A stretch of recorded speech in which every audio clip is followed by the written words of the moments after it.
This is WKYT This Morning.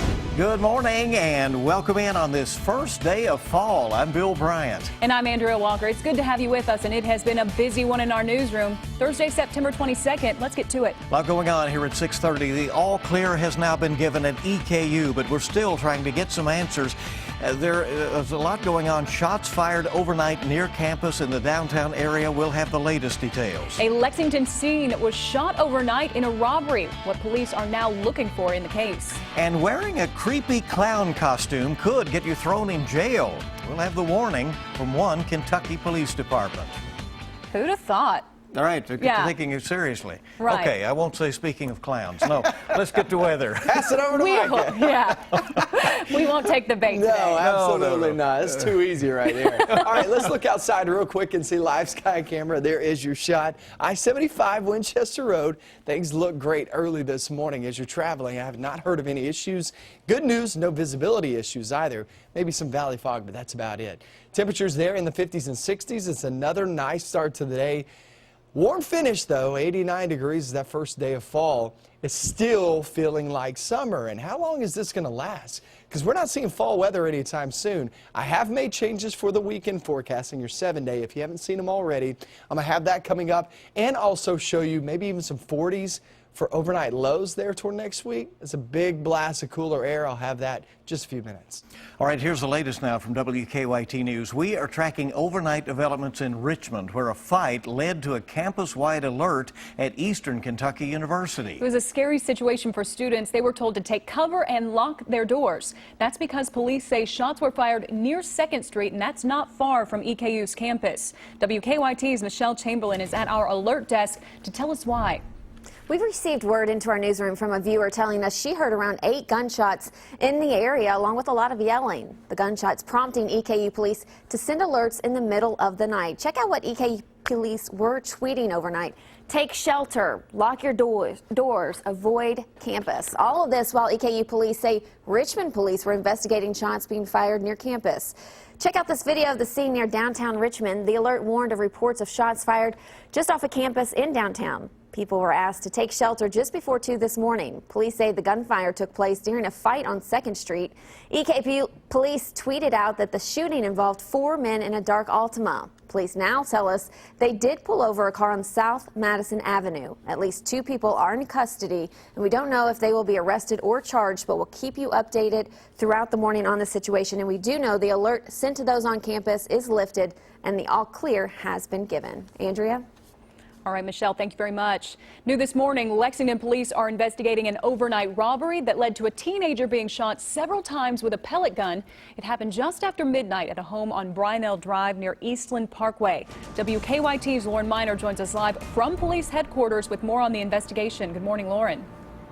Good morning, Andrea. Well, the teen was outside his grandma's house when one of the men he knew robbed him. Police say the man pointed a pellet gun at him, demanding him give him everything that he had. The suspect still wasn't satisfied with those items, so he made the victim go inside. While inside the teen's room, the suspect shot him in the arm 3 times with a pellet gun.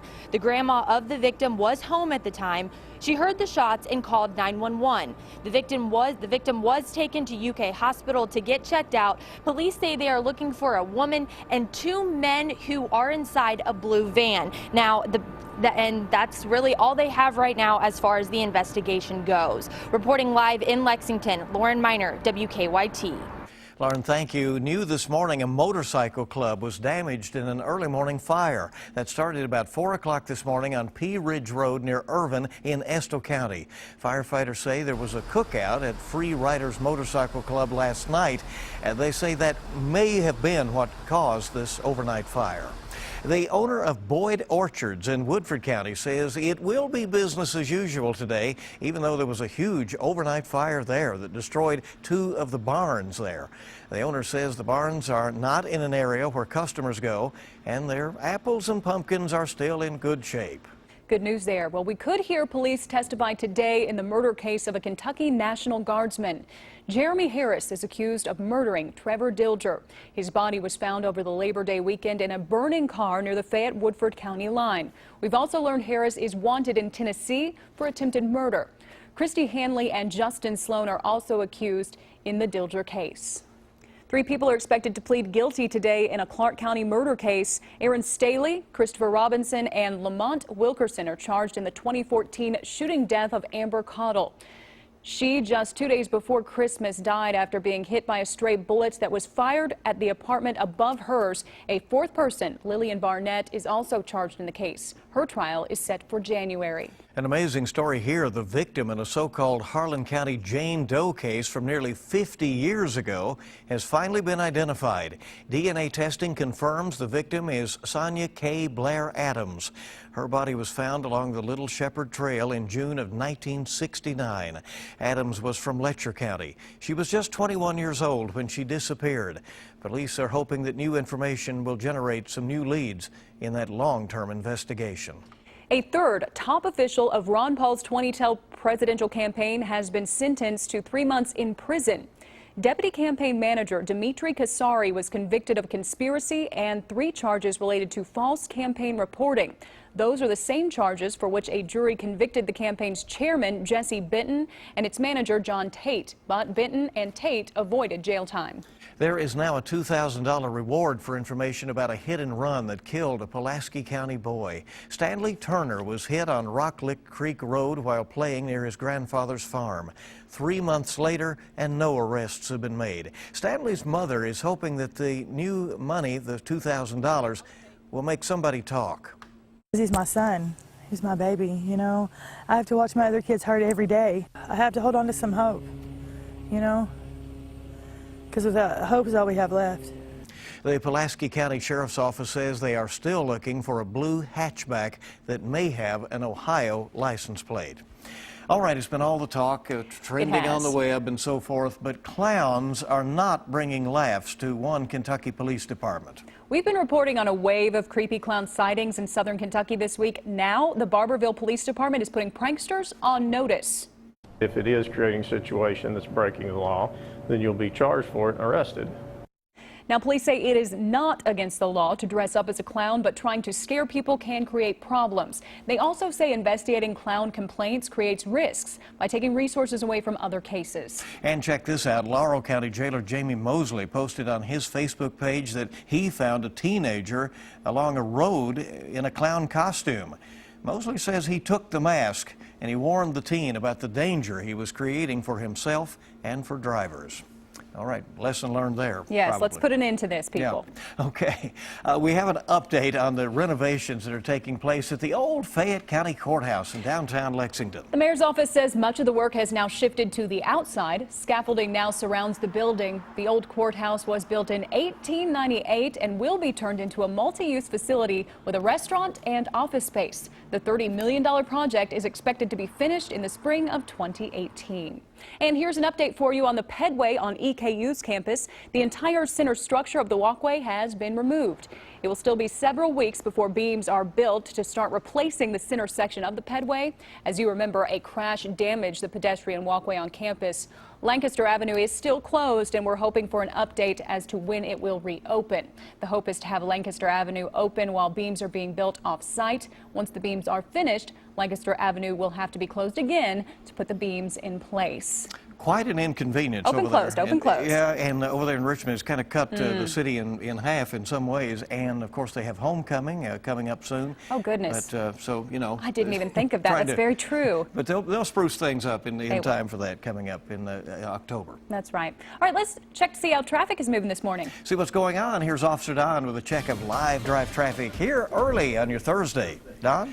And good morning. Early construction, too. Inbound Nicholasville Road, for instance. We still have one lane shut down near the Summit Project. That's at Man of War. On Versailles Road at the Circle, there also have some lane closures there, but it looks like we have at least 2 lanes available. And so far, we're moving okay coming in from Woodford County past the Circle inbound Versailles Road. Overall look at Lexington traffic flow, not really seeing any problems. And there's a live look at New Circle and Broadway. That's courtesy of the Lexington Fayette Urban County government. You see traffic backing up there in the inner loop of the the Circle approaching North Broadway, but things should clear there with 1 or 2 clicks of the light. Now back to you in the studio. Well, there they are. It's amazing what a few minutes can do. It was just empty a few, I guess, what, 30 minutes ago? Just a few minutes ago, but folks are up and at it now and on their way in. All right, get the latest traffic and weather info anytime. WKYT's Weather Plus traffic app is free. You can download that in the Google Play stores. And it's good to have you with us on this Thursday morning, first day of fall. More news on the way on WKYT. We're going to make it a good one for you. A girl's giant teddy bear is taking the internet by storm. We'll tell you about Grandpa's role in the whole thing coming up after weather. Such a cute story. You'll love that one. Hey, the first day of fall is going to be a warm one. Surprise, surprise, right? We take off toward the weekend. A few changes in my 7-day. There for the weekend, I'll have that and also show you when the big blast of cold air comes. Not cool, but cold. It's coming up next.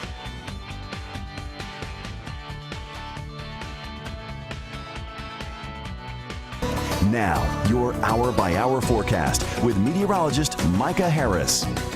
Yeah, it's a pretty good looking start to the day. We're sitting there in the 50s and 60s. Typically this time of year, on the first day of fall, typically we're right around 55 degrees. We're not too far off from that.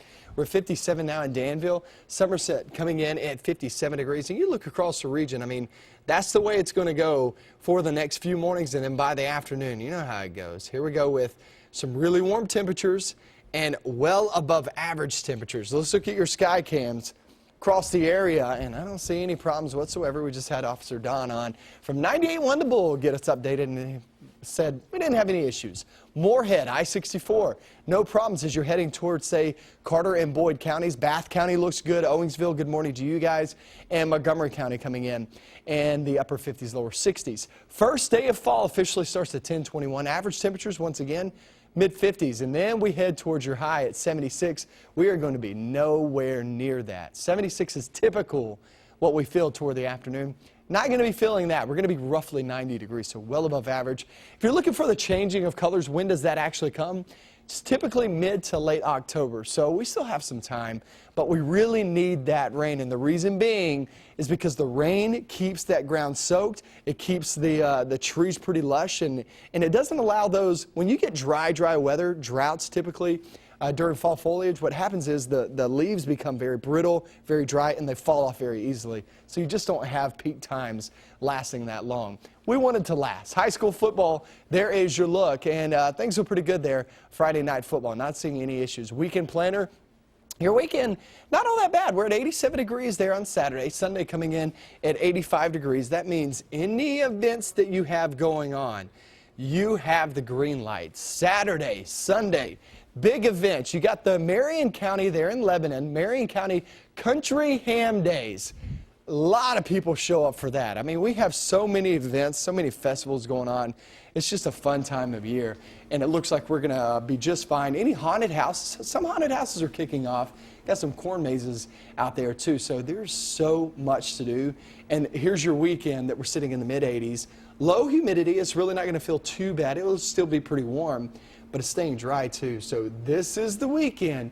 You have so many things to choose from. It's just not one thing. So many things to choose from. You can hit this festival up, go down the road probably 30 minutes and hit another one up. I mean, that's just the way it's going to go. Great weather for it. Stick to it. Great time of the year in Kentucky. Absolutely. Oh, it is. Thanks. All right, this is a good one now. A 5-month-old baby girl in Southern California is the proud new owner of a ridiculously large teddy bear, and the internet is eating it right up. I mean, you have to see it. Here it is. The girl's parents spotted the oversized stuffed animal at Costco, and they made the mistake of telling that their daughter needed it, and her grandpa, who heard about this, okay? He called the parents' bluff, and he made it hilarious and real.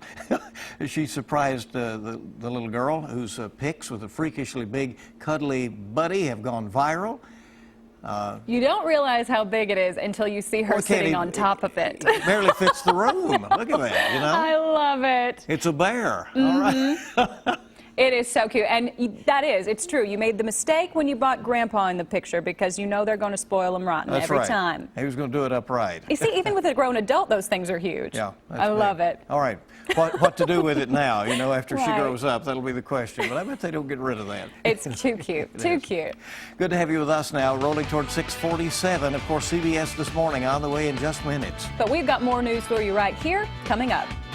Coming up, Charlotte under a state of emergency after more violent protests against the police shooting of a black man. Plus, the NYPD's top counter-terror official John Miller joins us with the latest on the bombing probe. More real news coming up on CBS This Morning next.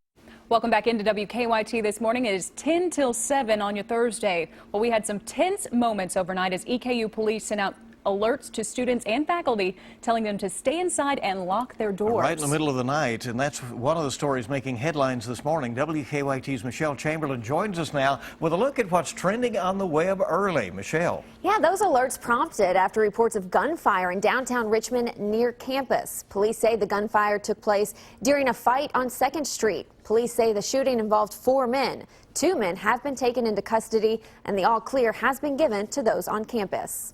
Our most clicked on story, those creepy clowns that are popping up in Kentucky. One police department is putting the clowns on notice. Find out how on our website. And recall notices gaining attention on the web. One recall involving ice cream, another a car seat. You can find information on these recalls as well as other stories along with your weather on WKYT.com. And in the newsroom, you just kind of say, what's next, right? Exactly. Keep updating. It's always the web. something. Yeah. Well, this morning, the city of Charlotte is under a state of emergency amid ongoing unrest and protests following deadly police shooting of Keith Scott. Anger over the death fueled a second night of protests. The National Guard has now been deployed to the city to try to restore peace. John Champion has the latest. The chaos in Charlotte stretched well into the overnight hours as protesters faced off with heavily armed officers.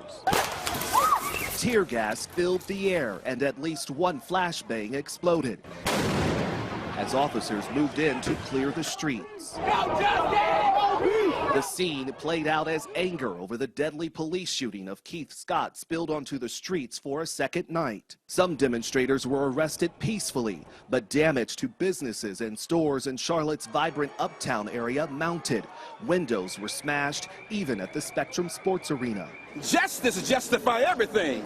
If you give the black man justice in accordance to the laws of the land, there'd be no need for this. At one point, a man was shot in the head by another civilian, drawing raw emotion from this protester. We came out here for peace. This is not how we succeed.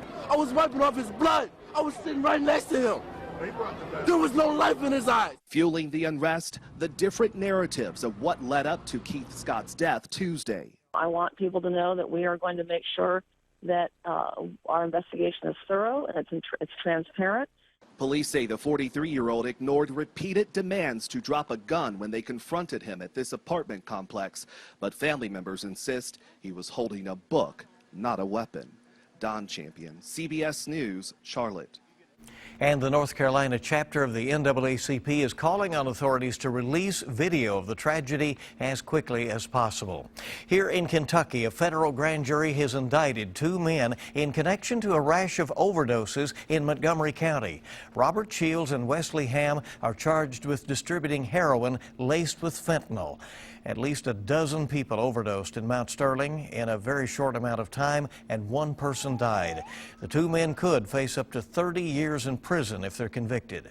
A Richmond man is accused of throwing homemade bombs at his landlord. Joshua Spivey threw 2 Molotov cocktails near a home on North Street, police said. They think he was high at the time. The landlord thankfully was not hurt. A man seriously injured in a fight near a college campus is still in a coma at UK Hospital. The brawl was in Bowling Green near Western Kentucky University. Corey Johnson was visiting a friend at the school. Police say he was attacked by several people near a fraternity house. And then after he was tackled, it looks as though he was knocked unconscious. And then 2 other people came over and continued to beat him in the head while he was unconscious. The WKU student newspaper says there is video of the fight that police are looking at right now to try and figure out if they can identify the suspects. Lawmakers grilled the head of the company that makes EpiPens about the aggressive price hikes that have outraged some consumers. The CEO of the Mylan Pharmaceutical Company testified before a House Oversight Committee to explain how the cost of that life-saving allergy medicine grew to more than $600 for a 2-pack. Lawmakers pointed out as the price skyrocketed, so did the CEO's salary. By last year, her compensation had soared to more than $18 million. Mylan CEO says only a small minority of patients pay the full price, and the company's profit is just a fraction of that. Lawmakers are pushing the FDA to approve similar drugs from new competitors.